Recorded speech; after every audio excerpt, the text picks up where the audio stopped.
Welcome to Shareholder Primacy from Free Float Media, a podcast about activist investing, securities law, and all the ways the financial and legal worlds intersect and collide in real life.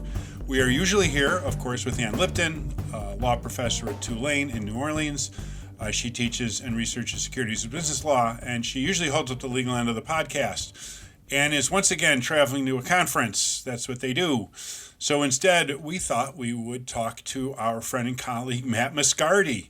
Matt is a leader of Free Float, which you've heard about as a producer, and also oversees its quite interesting analytics service, which we will dig into a little later. He is also, as it turns out, of course, the producer of Shareholder Primacy, this podcast, and has a couple of his own podcasts, which I encourage you to listen to. Hey, Matt. Hey, it's good to be a guest on sort of my own adjacent podcast. It's yes, fun. I was kind of wondering how that would feel. It feels good. I'm not going to lie. It feels good. Great. Well, of course, I'm Mike Levin. I'm an activist investor who lives and works in Chicago, and I cover the financial side of our podcast. So to dig into it, Matt and I, but Matt in this case, has spent much of the past few years thinking about corporate boards of directors. And Free Float has a very intriguing data set and algorithms and analytical tools for assessing internal relationships of the individuals on one another board and relationships among directors across boards, which is to activists like me, it's kind of a black box about who knows who, but importantly, kind of who influences who. Mm-hmm. And Matt and his colleagues, Damian Rollis and his team there, have figured out some really cool and nifty ways to try to get underneath the hood and try to figure out what really happens in a boardroom based on available data and some really neat analytical engines. Anyway, as you might imagine, I have some definite opinions about boards and how they should work and who belongs on them. And so Matt and I were talking about it. In Ann's absence, we thought, hey, why don't we talk about the attributes of good and bad directors and what activists and companies should look for in a board member. That's what we discussed talking about, right, Matt? Nothing else? Yeah. Mm-hmm. Okay, good. Just want to make sure that's plenty. That's enough. Great. All right, let's dig in. And I'm going to say my piece in a little while, but I want to know what Matt thinks based on your experience and looking at all this data.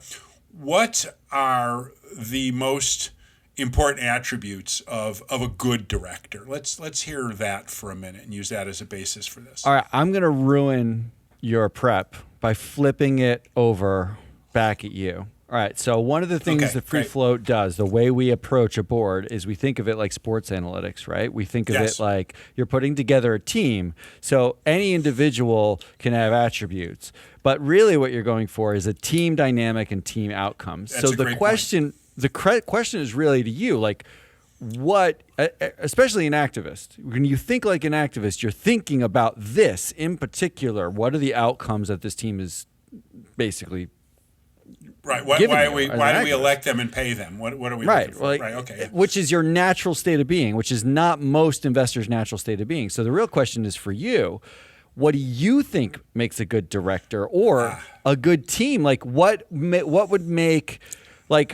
makes a good basketball player? Like you can name some attributes, but you could also think of it like, oh, well, there's a lot of context here. So what do you think? Right. Well, okay. So what makes a good basketball player, and I have a story about that I'll tell in a minute, is, in the end, it's, what kind of winning team, percentage. And what makes a good board is one that leads to a profitable investment.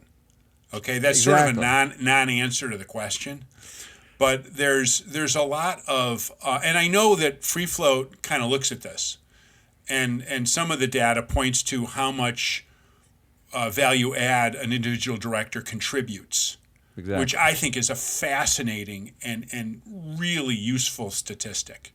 Go ahead. It was the biggest missing piece before sports analytics existed, right? Like you put a team together, but you couldn't say how each individual contributed to a win, right? Right. And in basketball, it's like wins above replacement. Right. That's like the advanced statistic in this context, right? Yes. What's a win? And to your point, a win can be a lot of things. It can be profitability. It can be TSR. It can be growth. Right. It could be growth. It could be reducing carbon, saving the world. It could be not paying CEO. Like you can think depending on who the investor is. Exactly. That's not what I think, but there's others who do. Right. Okay. Go ahead. So really, what you want to do, like the way we think about a board, is we think about it in sort of 3 stages, which is how did those people get there? Who's got the power? Who's the biggest influence? Who's like contributing most to whatever the win is? Yes. And then did they produce that win, right? Like there's kind of 3 elements here in a linear way of thinking about a team and a board. So what we've done is create a way to attribute performance to individuals on the team. We lifted from sports analytics, like WAR, like all of these concepts that are, the center is responsible for this many wins, or the pitcher is responsible for. We've taken those concepts and we've said, okay, in the boardroom, the real way to think about that is influence or power in that room. How many committees you sit on, how much equity you own in the company. Are you an insider or an outsider? Were you put there by an activist, right? Right. All of these elements. Do you know everybody in the room? You talk about relationships. That's one of the biggest ways you can have power in the boardroom if you are a central cog in a network of board members, because nobody wants to turn against the guy who put them there. If you're responsible for 3 of these board members being there because of the relationships you already had. Exactly. Or if you were their boss in some other place or something. Okay. Exactly. Right. I mean, there's countless examples of this, but like you have a board like Netflix board where Leslie Kilgore's on the board. She was the chief marketing officer at Netflix up until 2015. Then she gets put on the board and she's considered quote unquote independent. Right. But she's on the board with Reed Hastings, the founder of Netflix. Like, do you think she's going to go against her former boss? Right. Those situations are the ones we're trying to measure so that we can, the output of that is to say, if I cut the board pie in any given year, can I say who's responsible for the outcomes that this board produced, that this company produced in that year? So if you got a 10-person board and it was a perfectly democratic board, everyone would have 10% of the power, right? Like a perfect split. That never exists in real life. So a good director is one that has a consistent track record over time. If they're on many boards, right? Like, but let's just say they are. Yeah. A good director would be one that demonstrably proves in all the places that they go that they produce wins. Like if you plug LeBron James into any sort of team over the last 20 years, they're more likely to produce wins. And you can define wins however you want, but most of the time we're thinking about earnings and TSR. We're thinking about some basic financial outcomes. And therefore, a good director is one that can go on multiple teams in multiple industries and win.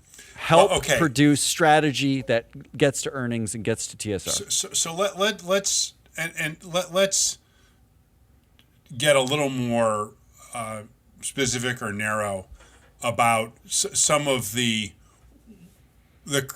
attributes. I'm thinking like how much is having experience in the industry important? How relevant is it to have been a former CEO someplace or senior, C-suite or NEO, as we say? There's professional credentials. Now, the reason I'm bringing this up is that if and I listen a lot to the other Proxy Countdown podcast where you critique a lot of boards and say, here's one guy, here's a board that's full of lawyers and accountants. No industry, or here's a board that's full of people with unrelated industry experience and so forth. And that's actually something a lot of other shareholders think about too. Is use our favorite poster child from Activist Project for this year, Disney. Nelson Peltz was really criticized for not having any media experience. Right. And I wanted to kind of get you to talk a little bit about at least your views about those specific kind of attributes, being a former CEO, as I started saying. So What do you think about those parts of it? Go ahead. I would think about like what you're trying to avoid, right? Like a board's general role in most cases, not all cases, is to play defense, right? Like, or where management plays offense, they're going for growth, they're going for like, maximizing. They want to spend a lot of money on CapEx. Spend, and you're right. Like borrow a bunch. Let's issue new shares. Let's the bring board in more is the cash. parent in the room. The board is the adult in the room to say, hey, look, spending some money's okay, but you also need to save for a rainy day. You've got this thing to consider. Whatever, So the industry experience it takes to do that can be multivariate. There's no one industry experience. It doesn't necessarily make sense to have a board that has all industry experience, nor does it make sense to have a board that has none. Well, I think of it in terms of power, right? You've mentioned Disney, and Disney's a great example because before Nelson Peltz came in, on the board of Disney, Bob Iger, and this is if we exclude the Chapek era because it was a bizarre era to begin with, but Bob Iger was the only one on that board for many, many years who was a media executive.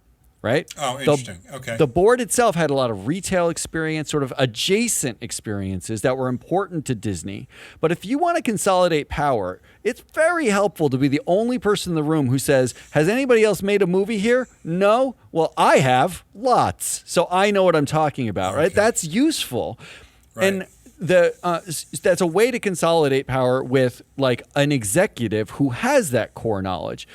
But there's a flip side to this, which is to say, when you have a board where the executives are all a thing, like even if it's like adjacent to the industry, like take Airbus and Boeing, which is our favorite example, right? Yeah. Boeing was been chock full of lawyers and econ majors. It's basically finance bros and econ majors are, take it I easy. don't have a problem with majors, econ. please. I'm not judgy.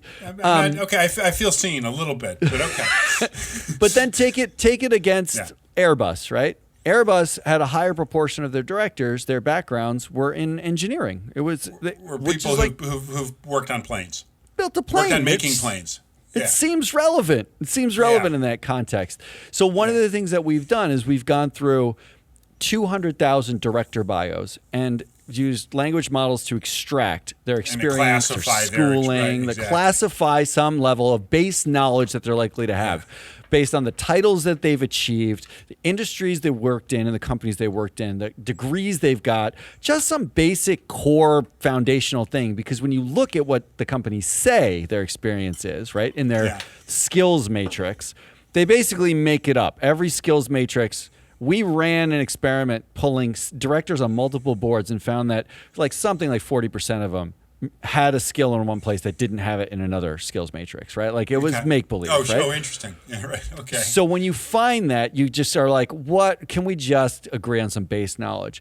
So really, industry experience, the question of like too many CEOs on the board are not enough or too industry experts on the board are not enough. What you're going for is, in general, balance. You're going for that's spread of the power. You don't want all the industry experience in executives' hands. You don't want all CEOs who are sitting on the board overseeing another CEO that they know, right? Like, that they empathize with in some very deep way.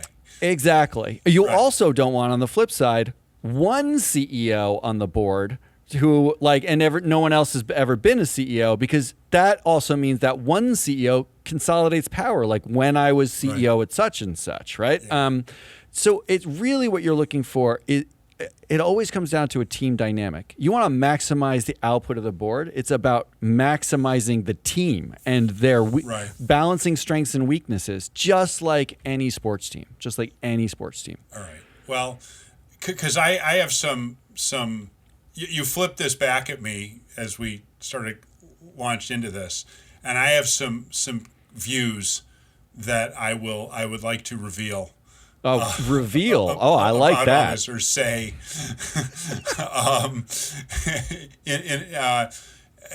to sort of respond to your challenge, because I do have some fairly specific ideas about what makes a good board.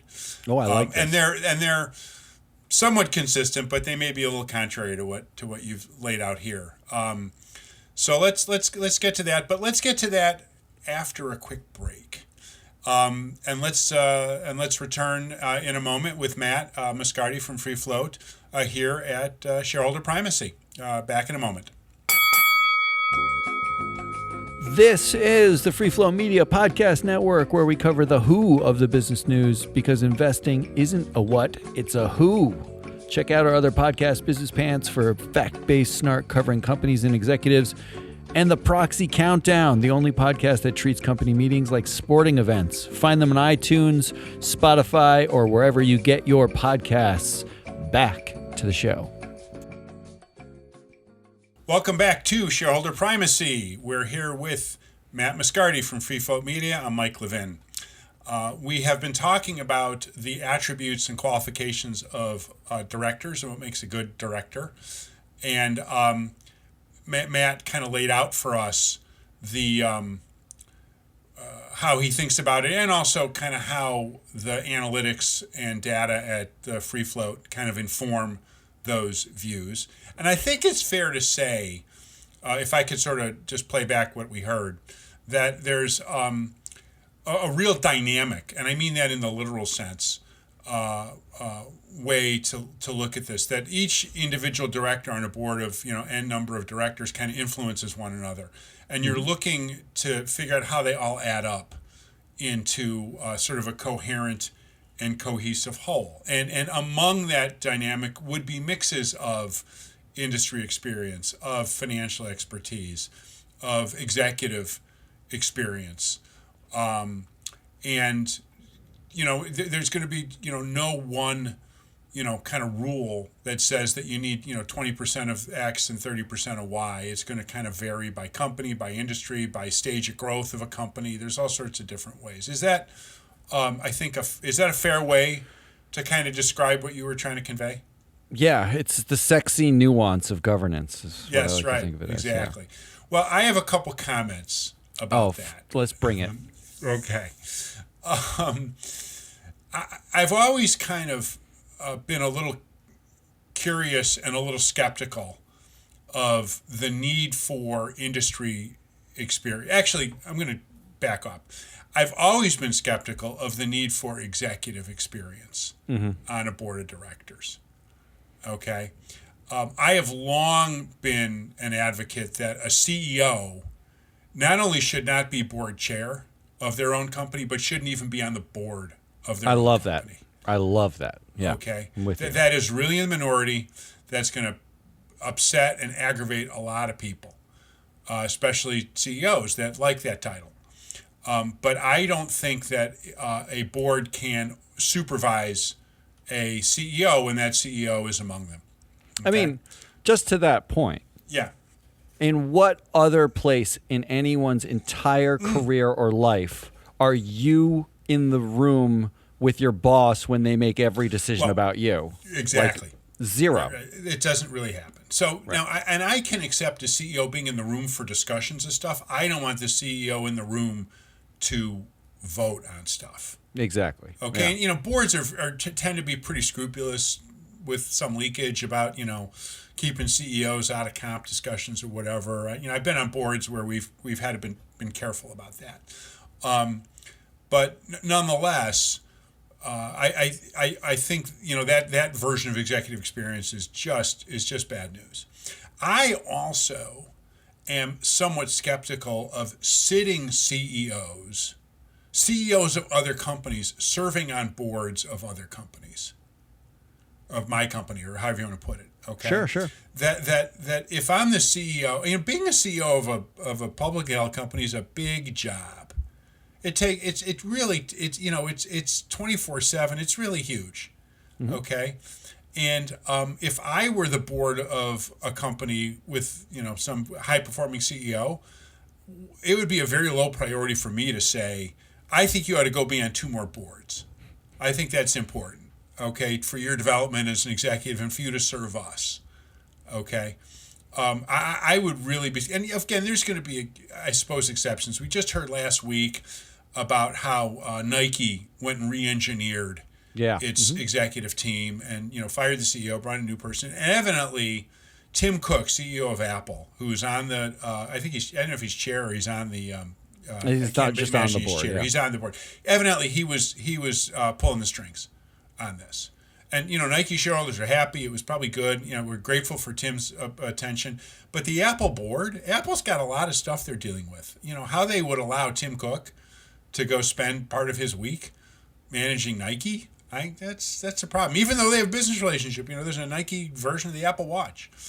All right, so that's probably enough about executive experience. Well, I mean, from a time perspective, I think that's right. I mean, but clearly investors don't really care because the average vote for a director is 96% for. Absolutely. And they love having these CEOs I'm talking about boards. what I think should be the case, not what and I would hope that, all the big three indexes and so forth would agree with me. But I realize that when other shareholders are looking at how to vote on directors, there's two big things they're looking for. And I'm about to push back on both executive experience and industry experience. Right.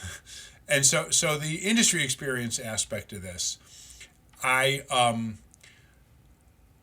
unlike my absolutist view on executive experience, I have more of I'm a little more nuanced, I suppose, on industry experience. I would downplay it.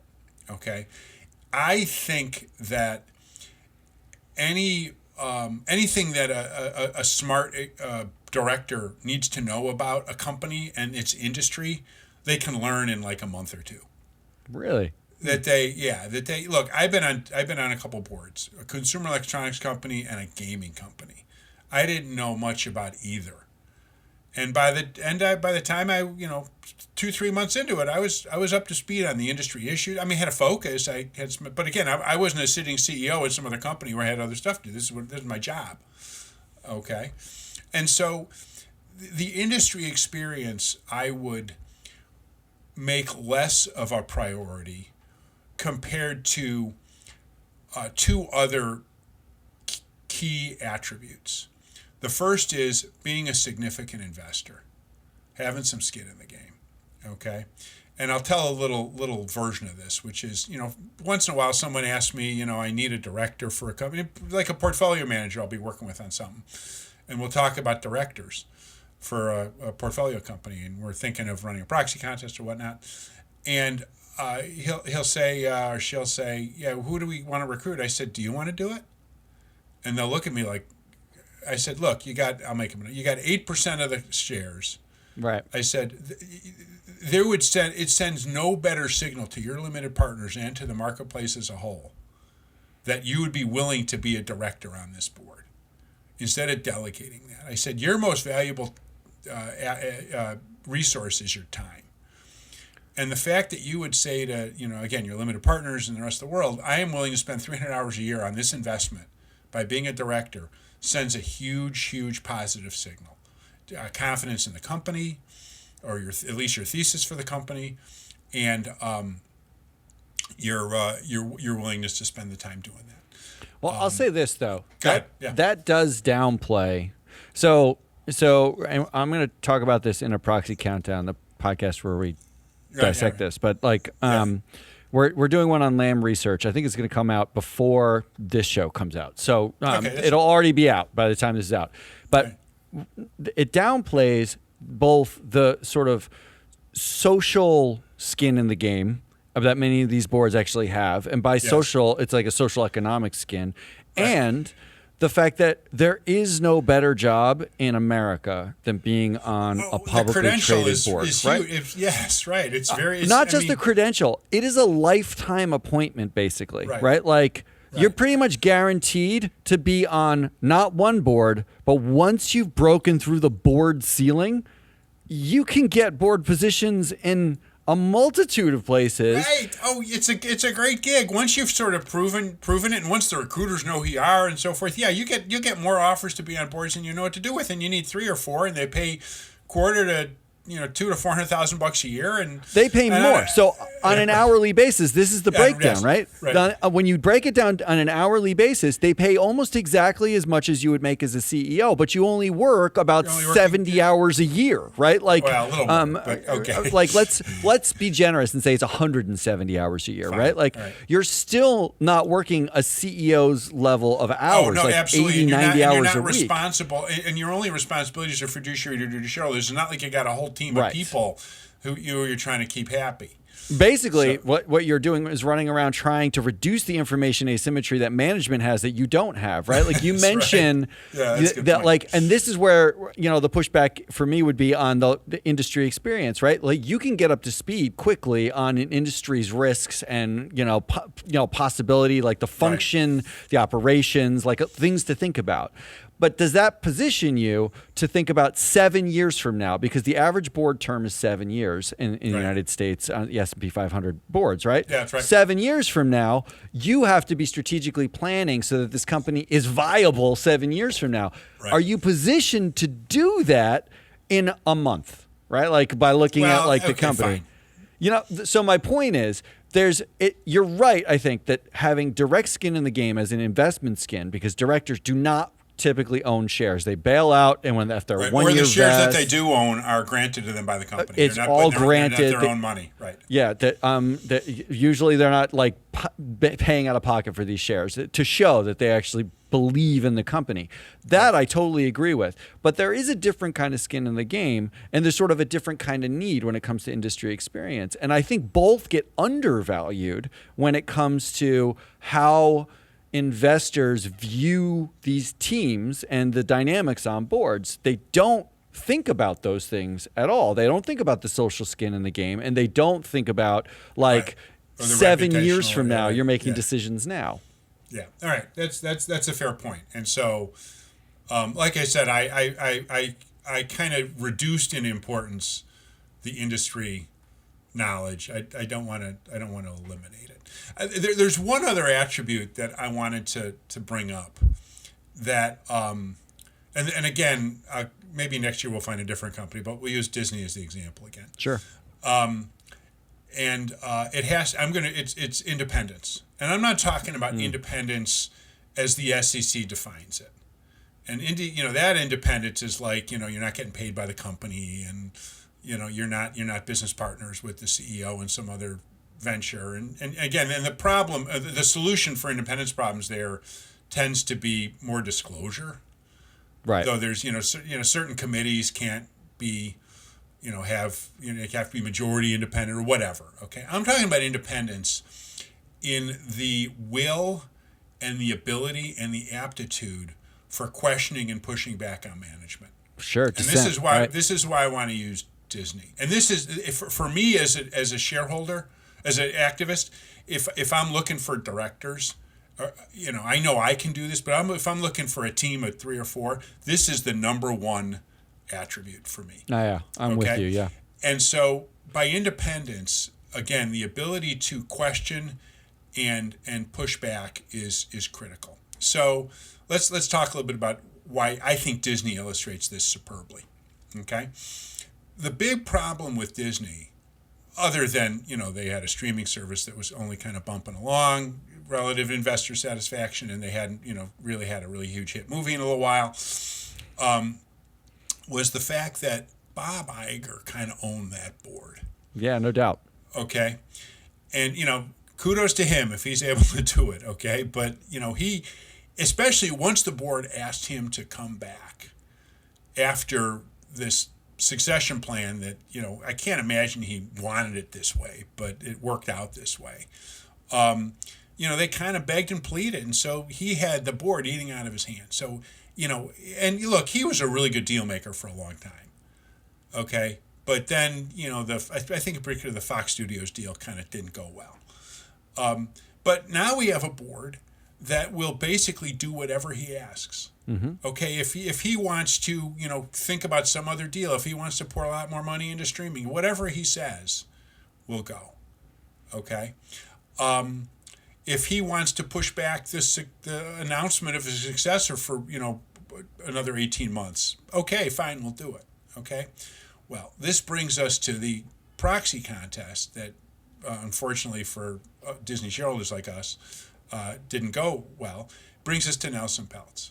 Okay, so Nelson nominated himself for the board, but very specifically singled out a incumbent director, Michael Froman, as kind of his opponent. The logic of universal proxy points to having to do this and so forth, but basically shareholders were given a choice, Froman or Peltz. Well, Froman, distinguished public servant, former diplomat, really, good guy. It was just, he'd been an executive. He'd sort of been in and out of corporate life between, jobs in the government. But at some point, I'm guessing some coach said to him, "You ought to be on a board." And he landed on the Disney board. Good for him. Okay. Peltz doesn't need the Disney board credential. He doesn't need the money. He knew he had several $1 billion at stake between him and Ike Perlmutter's shares.